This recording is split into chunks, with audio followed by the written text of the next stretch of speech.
রাহুর মহাদশা শুধু যে ছাত্র জীবনেই সমস্যা করে তা না, কোনো প্রাক্তন ব্যক্তিদেরও কিন্তু এই সমস্যা করবে। যাদের ছাত্র জীবন থেকে যারা পেরিয়ে এসেছি তাদের কিন্তু দেখা যাচ্ছে তাদের কর্মজীবনের সমস্যা হবে। তারা ভালো কাজ করলেও তাদের প্রমোশন আটকে যাবে, বাধা হবে, সেইভাবে নাম যশ হবে না।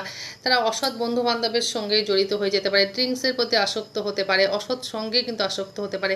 মানে মোটমাট রাহু সবসময় যেন খারাপের দিকে কিন্তু নিয়ে যাবে। এবার সেই জায়গায় দেখতে হবে যে বৃহস্পতি কোন স্থানে আছে, রাহু কোন স্থানে আছে, বা তার মহাদশা কতটা খারাপ চলছে। তো এইগুলো কিন্তু একটা সঠিক ভালো অভিজ্ঞ জ্যোতিষী দেখে বিচার করে তারপরে কিন্তু রাহুর অবশ্যই প্রতিকার করবেন বন্ধুরা। আর দেখা যাচ্ছে রাহু যদি কোন সেকেন্ড হাউসে থাকলেও কিন্তু সে খুব লোন হয়ে যেতে পারে, প্রচণ্ড অর্থ ব্যয় হয়ে যেতে পারে। তো সঠিক সময় যদি সঠিক গাইড নাও তোমরা ভালো জ্যোতিষীর কাছ থেকে প্রেডিকশান নিয়ে, তাহলে কিন্তু কোনো সমস্যাই থাকবে না। যেমন যে জ্যোতিষী যেমন প্রেডিকশান দেবে, জব টপ দিলে জব টপও যেমন করবে, তার গাইডটাও কিন্তু সেভাবে কিন্তু নিতে হবে। ভিডিওটা ভালো লাগলে অবশ্যই শেয়ার করবে। ধন্যবাদ।